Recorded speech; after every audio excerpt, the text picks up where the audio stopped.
मनोज शहर के एक व्यस्त चौराहे पर गन्ने का जूस बेचता था।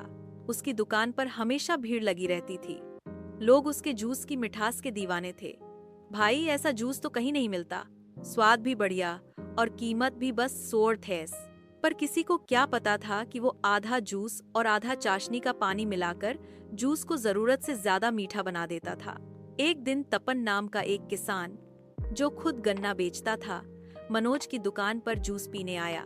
जूस पीते ही उसे शक हुआ। ये तो बहुत ज्यादा मीठा है, जैसे चाशनी पी रहा हूँ। मनोज ने टाल दिया।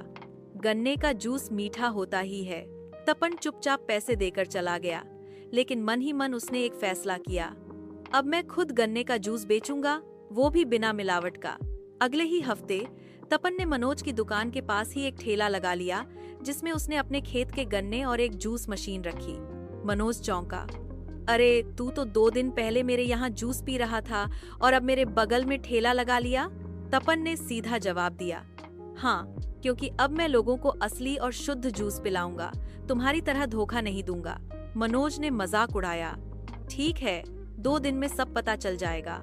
और सच में पहले दिन तपन के पास कोई ग्राहक नहीं आया। सब मनोज के पास ही भीड़ लगाए खड़े थे। परेशान होकर तपन ने सोचा, कल मैं लोगों को फ्री में जूस पिलाऊंगा। अगले दिन उसने मुफ्त में जूस पिलाना शुरू किया। काफी भीड़ आई, लेकिन कई लोगों ने कहा, अच्छा है, पर मनोज के जूस जितना मीठा नहीं। तीसरे दिन जब तपन ने जूस के पैसे लेने शुरू किए, लोग फिर से मनोज की दुकान की ओर लौट गए। तपन हताश हो गया।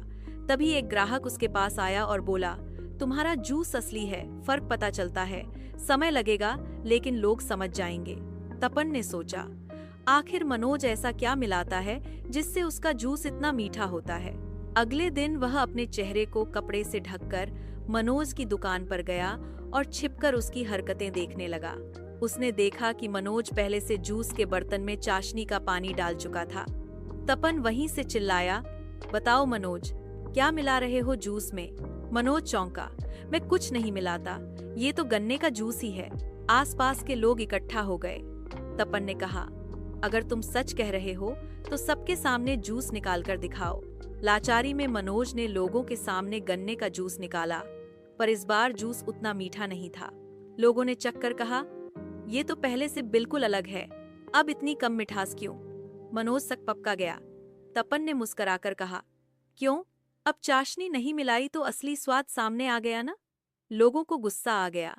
तू हमें मिलावटी जूस पिला रहा था इतने दिनों से, अब से हम कभी तुम्हारे यहाँ नहीं आएंगे। मनोज चुप हो गया। तपन ने कपड़ा हटाया और बोला, मैंने सिर्फ लोगों को सच बताया है। गन्ने का जूस शुद्ध होना चाहिए, न कि धोखे का स्वाद। लोग तपन की ईमानदारी से प्रभावित हुए और मनोज की दुकान छोड़कर तपन की ओर मुड़ गए। मनोज को अपनी गलती का एहसास हुआ। उसने सोचा, मैंने लोगों के विश्वास का फायदा उठाया, पर अब नहीं। अब मैं भी शुद्ध और अच्छा जूस बेचूंगा।